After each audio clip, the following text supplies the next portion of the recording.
and between them and the rest of the Pentagon, nearly 40 million to Eco Health Alliance that went to Wuhan, and that the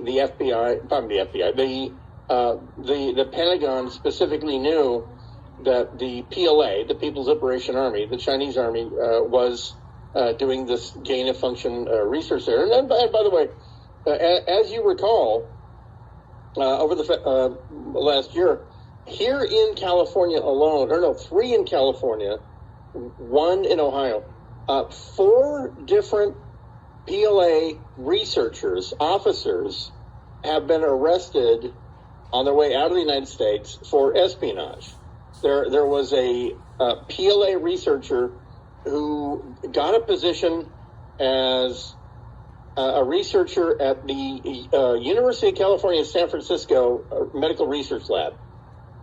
And they really don't know what he was spying on. The best they can figure is lab procedures and things like that. He was caught at LAX a couple of months ago because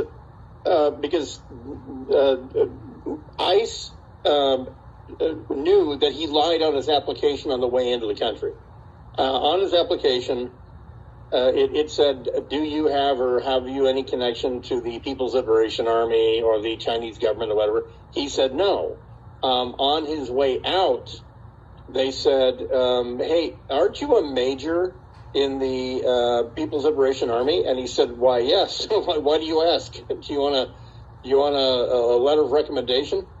And that's lying on your resume. So they arrested him, your visa app. So they arrested him and got him for espionage. There was a female Chinese Air Force medical researcher at UC Davis. Same deal. She lied on her visa. And when she was found out, she went to the Chinese consulate in San Francisco, tried to hide out. And the Chinese consulate told her, this is not an embassy. They can literally come in here and get you. Let's make sure that doesn't happen. There's the door. And then some other arrested. This is something that even though if what they wanted was, simply training for safe, sterile, non-infectious techniques, I'm sure the rest of the world, especially now, would just line up and say, you know what, come to our school, we'll teach you how to do this. But specifically, a couple of things that have been discovered is that the Pentagon's division called the Defense Threat Reduction Agency, it's so separate from the Pentagon, it's physically not in the Pentagon. It's like 10 miles away. And I worked with DITRA in Iraq when they were supervising the removal of all of the yellow cake from the Tuatha nuclear facility where Saddam had his yellow cake. And it took about 4 days, and it was Chinook helicopters and a giant racetrack loop out to Baghdad International Airport with barrels and barrels and barrels of the yellow cake.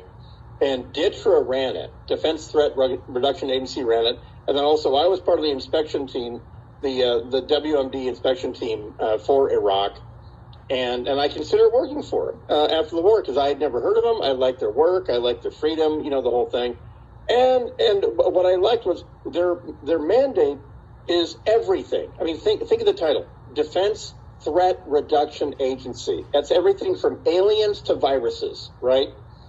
Well, okay, so the weird part about this is, and this is from the newspaper The Australian, if you recall, and I was talking about this last night on filling in for Conway. If you recall, the Chinese finally in late January admitted human-to-human spread of COVID-19. And the timeline suggests that some Chinese researchers were actually in hospital in November of 2019. So in other words, it got out something, but they identified that some people with a new infection were in the hospital. Okay, so one of the most prominent virologists in the Wuhan Institute of Virology applied for a patent for a vaccine in February of 2020. Remember, this thing just kind of kicked off in January of 2020 when I did my groundbreaking prophetic show, as you all recall. Have you heard about the Battle of Palmdale? And in February, Dr. Zhao Yusen applied for a patent for the first COVID-19 vaccine in February. I mean, without clinical trial, whatever, it's as if they were already doing that research. And then, by the way, he died a few months later, so that happened, R.I.P., the whole thing. But the paper trail that's not debatable, the Chinese can say, oh, it came from Norwegian frozen food or whatever, but the paper trail is undebatable that it's open source information that people from that lab were in the hospital in November of 2019 in China with an unknown infection, and that a doctor from that lab applied for a patent for a vaccine in February of 2020. But the surprise is the Pentagon's piece in this, in going through the back door and through different agencies, DTRA, Defense Threat Reduction Agency, USAID, plus just flat out the Pentagon, donating a total of $39 million to EcoHealth Alliance. All right, a little more on this and then more stuff right after this. It is the Dark Secret Place. Bryan sits in here until 11, KFI AM 640, live everywhere on the iHeart 11 next hour. Going back to 1989, with the aid of a diplomatic cable based on intelligence sources by the British ambassador to China, and in the fullness of time, some of the survivors of Tiananmen have said that British ambassador, the day after, on June 5th, 1989, he sent a cable with information so accurate and specific and horrific and unbelievable. No one has beaten it. That his first take, based on British intelligence services in Beijing, still stands as one of the most accurate retellings of what happened.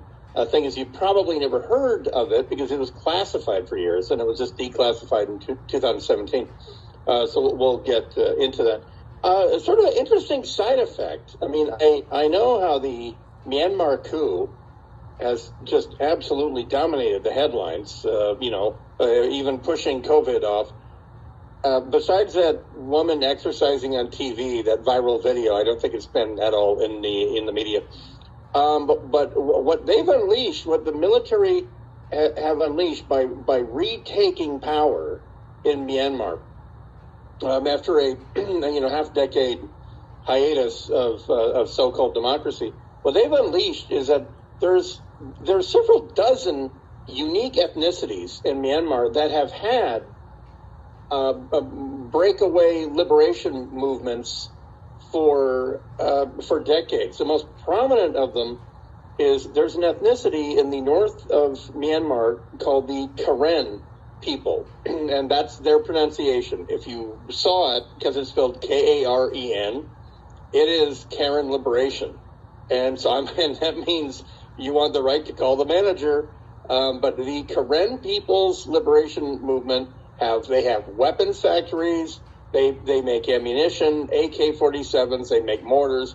They're a self-supplying liberation movement, and they're re-energized as is all these others. So the military coup just might throw their hands up and say, "Screw it, you give it back to go ahead, have your democracy." Iran's navy is not well known for really leaving the Arabian Sea and the Indian Ocean. They're really sort of a home water sort of navy. The main problem being that they can't rely on their ships to actually make it back to port if they go over 1,000 miles. But one of the newest ships, it's a large ship, it's a converted oil tanker with a escort ship, has rounded the Cape of Good Hope, which is the southern bits of Africa, and they're delivering small Iranian-made, what are called fast attack craft, to Venezuela. And normally you would charter a really, really large airplane for 7 flights, but they're not doing that. They strap these vessels onto the deck of the Marcon, their newest ship. Now, of course, they lost a ship, a few days ago. It just magically went bluey out of the clear blue sky. It sank, but didn't kill anyone. There were injured, but no one was killed. So it was almost a perfect message to Iran from whoever did it. But so that ship, the Karg, is out of the loop. It was the main training ship for the Iranian Navy. Meanwhile, this other ship, which is sort of a helicopter launch pad special operations thing, it's delivering 7 fast attack craft to Venezuela. And the U.S. Navy has said, not in my hemisphere. So expect a naval confrontation looming, maybe by this time next week. We'll see.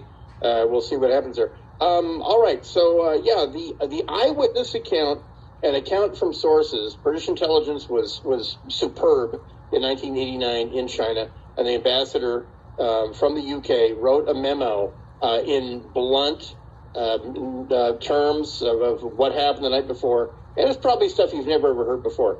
So we'll revisit 1989 right after this. It is hour 2 of the Dark Secret Place coming back right after this. KFI AM 640 live everywhere on the iHeartRadio app. Dark Secret Place. This radioactivity is coming from Bryan suits on